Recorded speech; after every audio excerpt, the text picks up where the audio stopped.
Kumusta na kayo mga kaibigan, mga kapatid? Ipagpapatuloy po natin yung ating pag-aaral tungkol sa Second Death Part 3 na po tayo.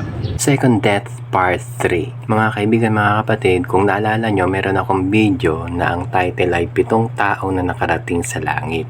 7K na rin yung views nito, na ito pinaliwanag ko rito yung 7 taong nakarating sa langit. Si Enoch, si Elijah, si King Saul, si David, si Lazarus, yung male factor sa krus ng Kalbaryo, at saka si Apostle Paul. Ang nais ko lang emphasize dito, yung 2 taong direktang dinala ng Panginoon sa langit na hindi nakaranas ng kamatayan. Dinala sila kasama yung kanilang katawan. Ito yung si Enoch at Elijah. In contrast sa ating topic, kung merong mga taong nakarating direkta papunta sa langit, meron ding mga taong nakarating direkta sa impyerno na kasama yung kanilang katawan. Yan ang topic natin ngayon. Dito sa Second Death Part 3, ang topic natin, ang title natin dito ay When the Earth Opened Her Mouth. It is recorded in Book of Numbers chapter 16 verse 1 to 33. Maraming pong salamat sa mga kapatiran, mga kaibigan na patuloy na sumusubaybay, nanonood ng aking video sa YouTube at saka sa Facebook. Sa Facebook, sana i-follow niyo ako para palagi kayong updated sa aking mga posts at videos. And also sa YouTube, kung hindi pa kayo nakakapag-subscribe, please subscribe and click the notification bell. Maraming salamat. I-review muna. Ito yung aking outline. Meron tayong 4 na parts. No? Sa part 1 and part 2, hindi ko pa nailagay yung outline. Ngayon, nailagay ko na para ma-review tayo. Sa part 1, pinag-usapan natin yung lake of fire. Sa part 2, pinag-usapan natin yung hell. At dito, sa part 3, pag-uusapan natin, ang title ay When the Earth Opened Her Mouth. Kaya na, naka-highlight. And then, next week, sa part 4, pag-uusapan natin yung Hinnom Valley. At bago tayo tumungo sa ating topic, pag-usapan muna natin yung hell kasi kulang pa yung aking naipaliwanag tungkol sa hell. Ito yung Hebrew word and Greek words ng hell. Okay? Yung Sheol, yun yung Hebrew word. And then yung Hades, Gehenna, and Tartaru, ito yung mga Greek equivalent sa New Testament. So dito, generally, may 4 na meaning ng hell. Iba-iba ito na dito, yung Gehenna, 2 yung meaning.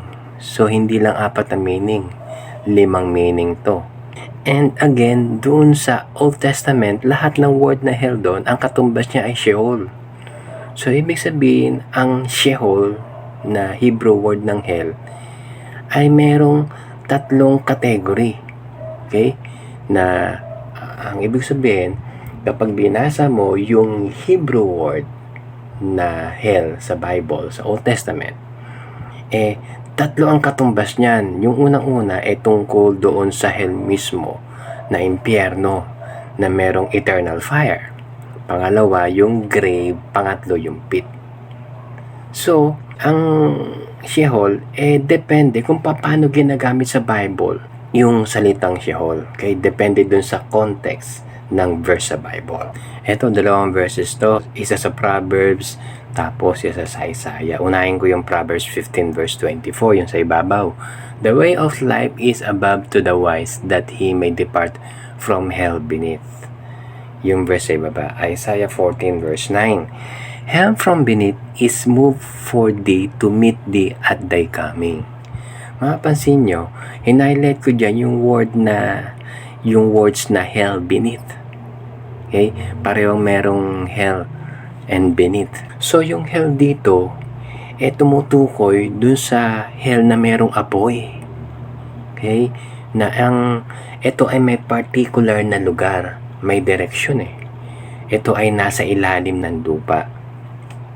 Hindi lang ito tumutukoy sa grave, okay, or pit na below 6 feet below the ground. Hindi lang yan, kundi ito ay tumutukoy doon sa core of the earth. Sabi rito sa Job chapter 28 verse 5, As for the earth, out of it cometh bread, and under it is turned up as it were fire. Na ang ating tinitirhang mundo, na dito nagagala yung lahat ng ating kinabubuhay, kay tubig, kay yung dagat, yung lupa. Subalit sa kailaliman nito ay may apoy. Netong late 1900, natuklasan ng mga scientists na ang Earth ay, yung kalagitnaan ng Earth ay mainit. At dito sa picture nito, dito nakalagay yung layers ng Earth. Okay? Diyan yung atmosphere, crust, mantle, outer core, and inner core. Okay? Yung inner core tsaka outer core, mainit na eh. So, ito yung tinutukoy doon sa Book of Job, chapter 28, verse 5. At yung mainit na elemento na nandito sa core and outer core, ito yung lava na lumalabas dun sa mga pumuputok na bulkan. Dito na tayo sa ating topic na ang title ay When the Earth Opened Her Mouth. Ito ay recorded sa Book of Numbers chapter 16 verse 1 to 33. Dito ay naka-view yung verse 30. Basahin ko. But if the Lord make a new thing, and the earth opened her mouth, and swallow them up with all that pertain unto them, and they go down quick into the pit or Sheol, then ye shall understand that these men have provoked the Lord. Sa bersikulong ito ay nagsasalita si Moses at kausap niya yung bayang Israel na nagre-rebelte sa kanya. Okay? Doon sa Numbers chapter 16 verse 1, hindi naman lahat ng mga tao ay nagrebelde, kundi may mga tao lang na sumama. Okay? Hindi lahat. At dito sa verse 1, nabanggit yung si Korah, si Datan, Abiram, at saka si On. So, mga priest din ito sa lahi ni Levi.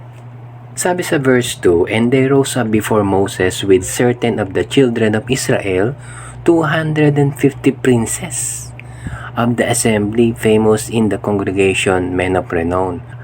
Ang dami nitong kasama niya, 250 princes. Ang ibig sabihin, mga leaders to ng mga tao doon, hindi lang sila ordinaryong tao.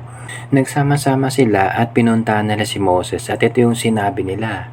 Ye take too much upon you, seeing all the congregation are holy, even one of them, and the Lord is among them. Wherefore, then lift ye up yourselves above the congregation of the Lord.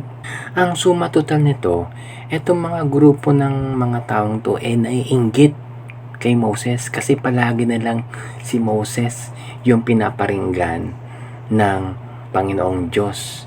At nagbibigay ng command ng Diyos kay Moses para sundin ng mga tao. So, ang sabi ni Moses sa verse 6 and 7, This do, take your censers Korah and all his company, and put fire therein, and put incense in them before the Lord tomorrow. And it shall be that the man whom the Lord doth choose, he shall be holy. Ye take too much upon you, ye sons of Levi.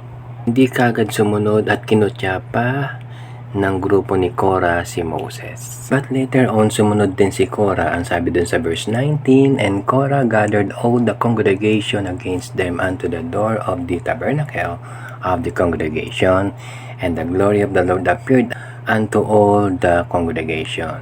And then dun sa verse 20 and 21, And the Lord spake unto Moses and unto Aaron, saying, Separate yourselves from among this congregation, that I may consume them in a moment. Sa verse na ito, sinabi ng Panginoon talagang i-consume niya, no? Talagang paparusahan niya o papatayin, di ba? That I may consume them. Basahin ko yung verse 28 and 29.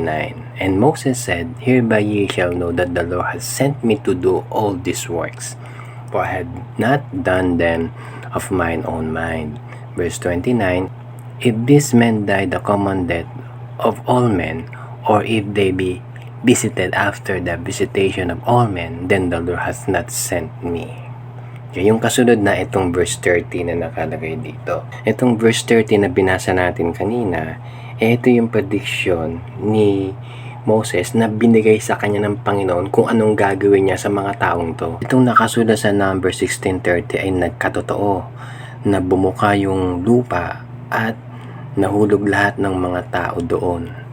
Yung mga taong yun nagkasala sa Diyos. At then ye shall understand that these men have provoked the Lord. Nangyari doon sa verse 33. They and all that appertained to them went down alive into the pit, Sheol, and the earth closed upon them, and they perished from among the congregation. At meron din itong referent verse dun sa Psalm 106 verse 17. The earth opened and swallowed up Dathan and covered the company of Abiram. So naka-highlight dito yung word na pit, okay?